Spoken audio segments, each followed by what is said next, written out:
Hi everyone. The key to block lettering with watercolor is learning how to control your brush. I mean, that's kind of straightforward, but learning how to control it to create any evenly sized line you want. So you can see here, this is the workbook that you can learn your block lettering with tracing. The Kelly Creates Block Lettering, Watercolor Lettering Workbook. And I've just put the tracing paper on top. I took it out because it was filled up. But at the beginning of this block lettering workbook, there are a bunch of exercises where you learn this brush control by painting these different shapes. And yes, you start out with tracing them. I'm going to show you today another way to learn to control your brush, and that is by painting different sizes of lines. So I'm going to start with the grid paper, the Kelly Creates practice pad for watercolor lettering. This is heavyweight paper. You can paint right on it. And I am going to simply paint downward strokes, because downward is probably one of the best directions to paint in. Paint downward strokes just on a single line, and I'm going to paint them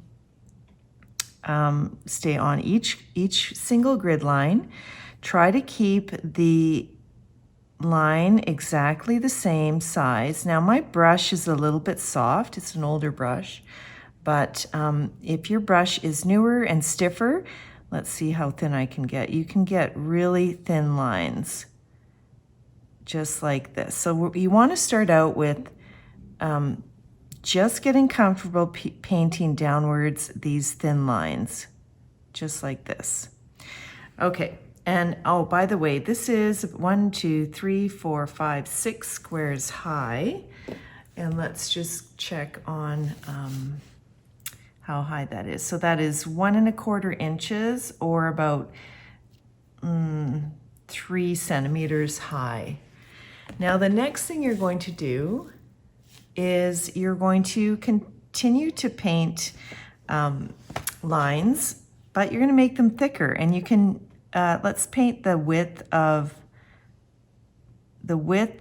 this one square. Fill it in, and try to fill it in with as few strokes as possible. So come down the one side. Lettering is about creating, painting with strokes, not brush, brush, brush, brush, brush. Okay, don't spend too much time fiddling. Your goal is to get this square filled with as little correction as possible. So that one I think I did in 3 strokes or 4 strokes. So let's do 1, 2, and 3. Okay, and then actually what you're also going to do next is make it even wider. So we are going to, oh, I have a hole there, so I'm going to go down here. I will make it 2 squares wide across the top. There we go. And so you get the idea, is start with a line, move into a square wide, and then get even wider. Now we're going to do the same exercise on our watercolor paper, and then we're going to try to paint a word. So doing this freehand, or if you want, you could start by drawing lines with your pencil and going on top. But ultimately you do want to move into your freehand work. So this is actually quite long. So first I'm going to start with the tip of my brush and go straight down, try to make it nice and tall, and do the next one very close to it. Try to keep these lines the same size, just like this. And this is going to be, like I said, your thinnest line possible. Next we're going to, let me just put my paint in view here so you can see what I'm doing. This is the Kelly Creates Rose Watercolor Ink. Now I'm going to make this double wide. So again, you would paint a whole row of these. I'm not going to do this in the video. So double wide like this, just like we did on our grid sheet, and you're going to continue to paint those. Try to make them as vertical as possible. And if you don't have much experience with your paint, or maybe you do, but you don't actually, you paint watercolor with watercolor and you don't control your brush as much as you would in lettering, this is a really helpful but challenging exercise. Okay, so again, I want to make these rectangles pretty much identical and keep the spacing between them identical. A really good exercise for the brush control. Okay, and then you could probably go double wide with this as well, a little bit wider, but honestly, this is a good size for lettering. So even if you don't want to do this, you don't have to, but I think it's still good to practice and learn to control your brush and make a wider rectangle in as few strokes as possible.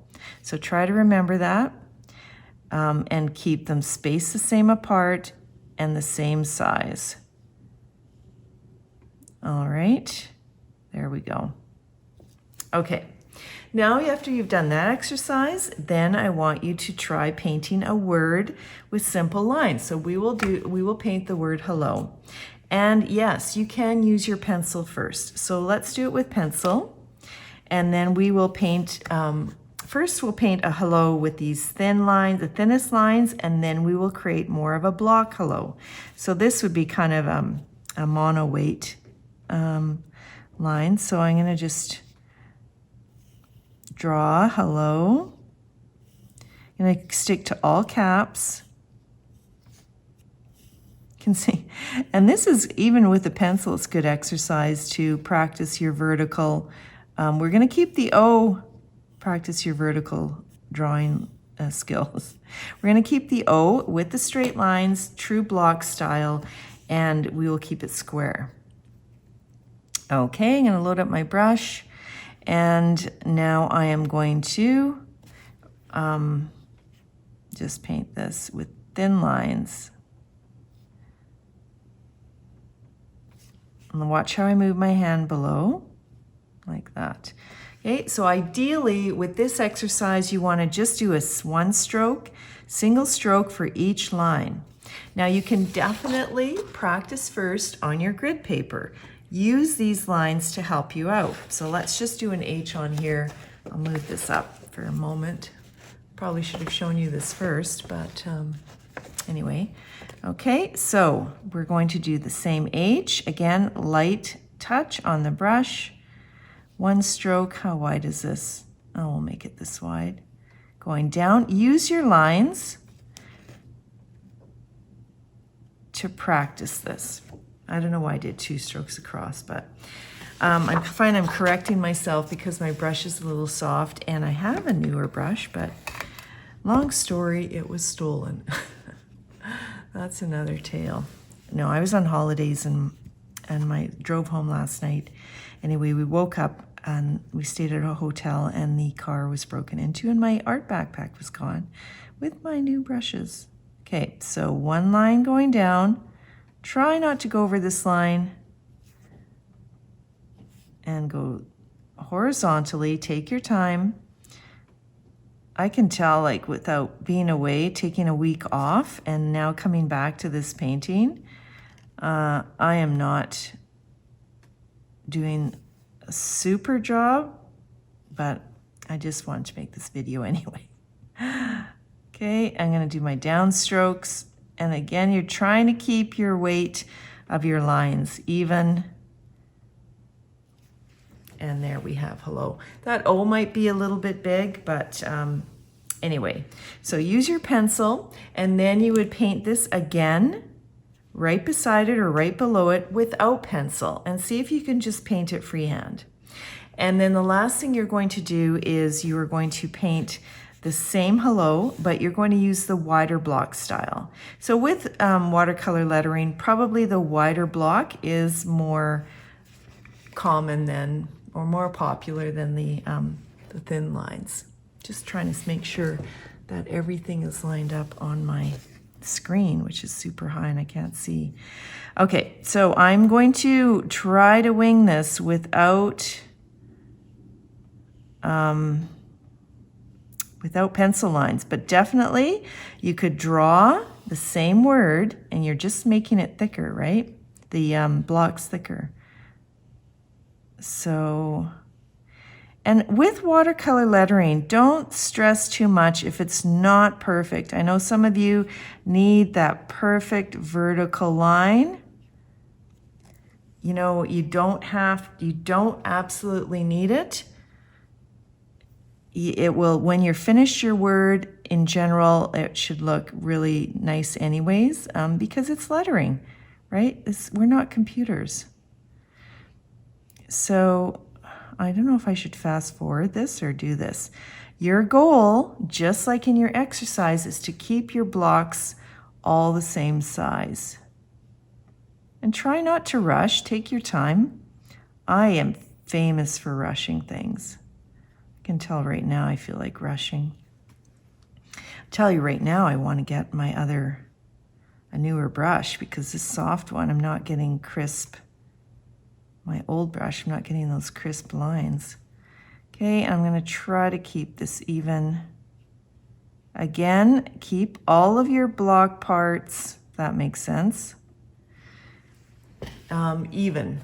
Now I feel like stopping there because it's so time consuming, but I'm not going to. I will continue, soldier on. And that's why when I do block lettering, I actually have a more relaxed style because this is very rigid and I find I don't have a lot of patience for it. But when you do it well and learn to control your brush, it looks really, really nice. And one of the hardest things for me is to keep my verticals vertical at that perfect straight upright angle. I have a slant that I can't seem to get rid of. It's probably, you know, from all my years of brush lettering with a brush pen. That looks pretty good. Should I just stop there because that's pretty much what this exercise is to me. Okay, my last vertical. So you can see probably already how helpful this is going to be for your lettering skills. And by the way, I'm using what I usually use. I'm going to make this narrower, this O. I'm painting on watercolor paper, the Canson cold pressed. This O I'm going over too much, and the Canson cold pressed, I've drawn my lines. I don't need to talk about that all the time, right? Ooh, that O looks pretty good. Okay, honestly, I've shocked myself here. I didn't think I'd be able to execute this quite as well as it looks. I think it looks good to me, but anyway, give this a try, and I will have a free printable with both of these words on, so you can practice on the printable, and when you print it off, you'll just paint right on top of your paper, and then get your watercolor paper out.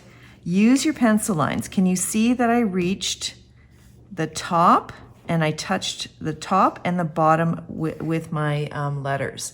That's really important for consistency. So I think this lettering exercise will really help you out. Have some fun with it, and thanks for watching.